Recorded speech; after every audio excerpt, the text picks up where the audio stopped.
కట్టుకథలు దుష్ప్రచారం. సింగరేణిపై విషం చిమ్ముతున్నారు. Site visit నిబంధన కొత్తదేమి కాదు. ఎవరి కోసం ఎవరేం చేస్తున్నారు? ఒకరు కథనం రాస్తే ఒకరు లేఖ రాశారు, ఇంకోరేమో విచారణ చేస్తున్నారు. వీరికి ఉన్న లింక్ ఏమిటో తెలియాలి. మీడియా సమావేశంలో డిప్యూటీ సీఎం బట్టి విక్రమార్క సింగరేణిపై కిషన్ రెడ్డి విచారణను స్వాగతిస్తున్నాం, వాస్తవాలు వెలుగు చూడాలన్నదే మా అభిప్రాయం. మీడియా సమావేశంలో తెలంగాణ రాష్ట్ర డిప్యూటీ సీఎం మల్లు బట్టి విక్రమార్క ఆవేదన వ్యక్తం చేశారు. సింగరేణిపై జరుగుతున్న దుష్ప్రచారాన్ని తీవ్రంగా ఖండించారు. సింగరేణి ఆత్మగౌరవాన్ని దెబ్బతీసేలా కొందరు వార్తలు రాస్తున్నారని, ఈ నినాదాల వెనుక ఎవరి ప్రయోజనాలు దాగున్నాయి అంటూ ప్రశ్నలు సంధించారు. ఇక అతిపెద్ద ప్రభుత్వ రంగ సంస్థపై నిందలు మోపుతూ కార్మికుల ఆత్మస్థైర్యాన్ని దెబ్బతీస్తున్నారని ఆయన ఆగ్రహించారు. ఇక శనివారం నాడు ప్రజాభవన్లో ఆయన మీడియాతో మాట్లాడుతూ సింగరేణిపై కట్టుకథలు ప్రచారం చేస్తున్నారని మండిపడ్డారు. తెలంగాణ ప్రభుత్వంపై కావాలనే దుష్ప్రచారం చేస్తున్నారని అన్నారు. ఒకరు కథనం రాశారు, మరొకరు లేఖ రాశారు, ఇంకొకరు విచారణకు ఆదేశించారు. ఈ ముగ్గురికి ఉన్న సంబంధం ఏంటని డిప్యూటీ సీఎం అన్నారు. సింగరేణి అట్నామస్ సంస్థని అన్ని నిర్ణయాలు వారే తీసుకుంటారని బట్టి తెలిపారు. కేంద్ర మంత్రి కిషన్ రెడ్డి రావడం, విచారణ జరిపించడాన్ని స్వాగతిస్తున్నామని చెప్పారు. సింగరేణిలో తాను వచ్చాకే సైట్ విజిట్ నిబంధన వచ్చిందని ప్రచారం చేస్తున్నారని, నిజాలు బయటకు రావాలని ప్రజలకు తెలియాలని చెప్పుకొచ్చారు. 2018లోనే సైట్ విజిట్ నిబంధనను కోల్ ఇండియా తీసుకొచ్చిందని, 2021లో ఎన్ఎండిసి కూడా అమలు చేసిందని ఆయన వెల్లడించారు. 2023లోనూ సింగరేణిలో సైట్ విజిట్ కండిషన్ అమల్లోకి వచ్చిందని, సిఎంపీడిఐ డాక్యుమెంట్లో సైట్ విజిట్ తప్పనిసరి ఉందని చెప్పారు. 2018, 2021లో డిప్యూటీ సీఎం బట్టి లేడని, కాంగ్రెస్ లేదని ఆయన గుర్తు చేశారు. దేశంలోని పలు కేంద్ర రాష్ట్ర సంస్థలు సైట్ విజిట్ అమలు చేస్తున్నారన్నారు. Railway, Hindustan coppers, Gujarat industries power company, Maharashtra ప్రభుత్వ టెండర్లోనూ ఈ నిబంధన ఉందని బట్టి పేర్కొన్నారు. సైట్ విజిట్ ఎక్కడా లేదన్నట్టు దుష్ప్రచారం చేస్తున్నారని మండిపడ్డారు.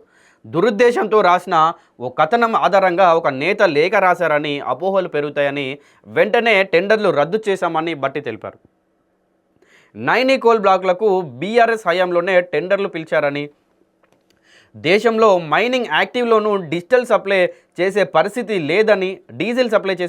లేదని చెప్పారు. 2022లో 9A బ్లాక్ టెండర్లో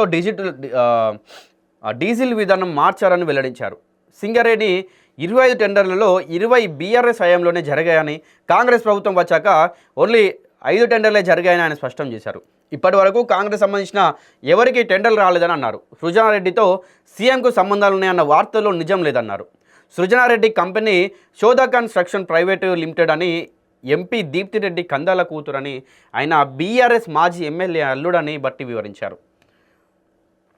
మొన్న వచ్చినాయి కదా, దీనిపైన సృజనారెడ్డికును సీఎంకి లింక్ చేస్తూ కొన్ని వార్తలు వచ్చాయి కదా, వాటిపైన కూడా క్లారిటీ ఇచ్చాడనమాట బట్టి నిన్న ప్రెస్ మీట్లో. అట్లనే బట్టి విక్రమార్క పైన కూడా కొన్ని ఏబిఎన్లో న్యూస్ స్ప్రెడ్ చేశారు.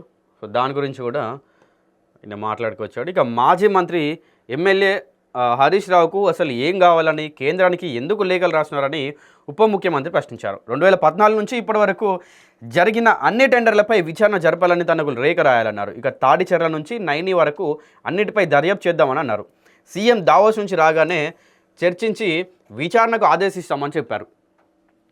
తాను ఆస్తులు కూడబెట్టుకోవడానికి రాజకీయాల్లోకి రాలేదని, బొగ్గుబావుల్లో ఏ రాబందులను వాళ్ళనివ్వమని స్పష్టం చేశారు బట్టి విక్రమార్క. సింగరేణిలో మొత్తం 25 కాంట్రాక్టులు జరిగితే 20 టెండర్లు బీఆర్ఎస్లో జరిగాయని మంత్రి వివరించారు. ఈ పరిణామాలు 42,000 మంది సింగరేణి ఉద్యోగులను, అవుట్సోర్సింగ్ ఉద్యోగులు 20,000 మందిని మానసికంగా దెబ్బతీసేలా చేశారని ఆగ్రహం వ్యక్తం చేశారు. ప్రధానంగా పెట్టుబడులు రాకుండా కట్టకథల విషపు రాతలు, తొలిపలుకు రాతలు, తప్పుడు ప్రచారం, రాష్ట్ర ప్రభుత్వంపై కావాలని కథనాలు రాస్తున్నారు. రోజుకో కథ వండి వారిస్తున్నారని బట్టి ఆగ్రహం వ్యక్తం చేశారు.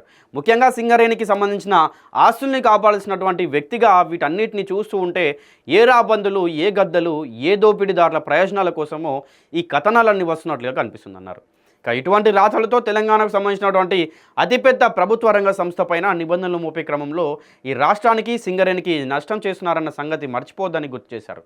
ఇక సింగరేణి నిర్ణయం మంత్రుల దగ్గరికి రాదు. అట్నామస్ సంస్థ ఇది మంత్రి మండలి దగ్గరికి కూడా రాదు.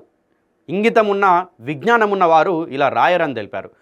పారదర్శకంగా ఉండాలనుకోవడమే కాదు, పారదర్శకంగా ఉండాలని వెంటనే టెండర్ రద్దు చేయాలని చెప్పారు.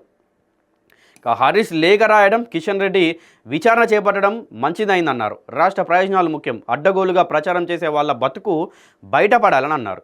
ఇక గత డాక్యుమెంట్లు ఆధారంగానే సింగరేణి టెండర్లు పిలిచింది. నిజం ఇలా ఉంటే బట్టి విక్రమార్క చేసినట్టుగా కథనాన్ని వండివార్చారని మండిపడ్డారు. పాపం నిజంగా బట్టి విక్రమార్క పైన మొన్న కొన్ని కథనాలు వచ్చినాయి కదా, సో దానిపైన ఆయన స్పందించాడు. స్పందించి ఎందుకు నా పైన ఇట్లాంటివన్నీ రాస్తూ ఉన్నారు అంటే, ఒక బట్టి విక్రమార్క పైన కాదు, మంత్రివర్గంలో కోమటిరెడ్డి వెంకటరెడ్డి అవ్వచ్చు, వీళ్ళపైన కొన్ని వార్తలు అయితే వచ్చాయి మనం ఈ రీసెంట్గా ఈ 2026లో చూసుకుంటే. సో సీఎంకి కూడా అసలు సీఎంది ఏం లేదు, అక్కడ ఒక మహిళదే నడుస్తుందని చెప్పి మనకు కొన్ని శాటిలైట్ న్యూస్ ఛానల్స్లో వచ్చినాయి అన్నమాట. అంటే సీఎం ఆయన పని చేయట్లేదు, ఒక మహిళ చెప్తేనే సీఎం చేస్తూ ఉన్నాడు, సీఎం క్యాంప్ హౌస్లో ఆ మహిళకి ఏం పని అని చెప్పి కొన్ని శాటిలైట్స్ న్యూస్ స్ప్రెడ్ చేశాయి. ఆ ఛానల్స్ కూడా కొన్ని బీఆర్ఎస్కి సంబంధించిన ఛానల్స్ కూడా ఉన్నాయి దాంట్లో. యూట్యూబ్ ఛానల్స్ అవ్వచ్చు, ఒక 20-30 ఛానల్స్ ఉంటాయి, చిన్న చిన్న ఛానల్స్, ప్యాకేజీ ఛానల్స్ అవి. సో వాళ్ళు కూడా ఇక ఇప్పుడు ఒక శాటిలైట్ ఛానల్ ఏమన్నా వచ్చింది అనగానే ఆ క్లిప్పింగ్స్ తీసి వీళ్ళకి యూట్యూబ్ వాళ్ళకి పంపిస్తే ఇక వీళ్ళ కంటెంట్ వీళ్ళు చెప్తారన్నమాట. సో అట్లా అనవసరంగా వీళ్ళ పైన అయితే తప్పుడు వార్తలు రాశారు. సో దీంట్లోనే మొన్న ఎన్టీవీ జర్నలిస్టుల అరెస్ట్ అనేది చాలా పెద్ద ఎత్తున చర్చకు దారితీసినటువంటి ఒక విషయం, దీనికి సంబంధించినటువంటిది అది. సో దానిపైన బట్టి విక్రమార్క పైన వచ్చినటువంటి వార్తలు అవన్నీ కూడా అవాస్తవం అని చెప్పి తను రియాక్ట్ అవుతూ ఈ మీడియా సమావేశంలో మాట్లాడాడు. సో మొత్తంగా ఇప్పటి వరకు 25 టెండర్లు సింగరేణివి జరుగుతాయి. దాంట్లో 20 టెండర్లు కూడా ఏది ఈ మన బీఆర్ఎస్ ప్రభుత్వం ఉన్నప్పుడే, బీఆర్ఎస్ గవర్నమెంట్ ఉన్నప్పుడే వచ్చినాయి. కాంగ్రెస్ వచ్చిన తర్వాత కేవలం 5 టెండర్లు మాత్రమే జరిగినాయి సింగరేణిలో అని చెప్పి బట్టి విక్రమార్క చెప్తా ఉన్నాడు. సో ఇప్పుడు ఇంకొకటి ఏంటంటే, ఇప్పుడు సీఎం దావోస్ పర్యటనకి వెళ్ళాడు కదా, సో దావోస్ నుంచి రాగానే సీఎంకి చెప్పి దానిపైన విచారణ చేపించి అసలు నిజాలు అనేది ఏంటిదో బయటకు తీద్దామని చెప్పి కూడా బట్టి విక్రమార్క అంటా ఉన్నాడు. ఆయన ఇంకొకటి ఏంటంటే, బీజేపీకి బీఆర్ఎస్కి ఏదో పొత్తు ఉంది అని చెప్పి అంటా ఉన్నాడు.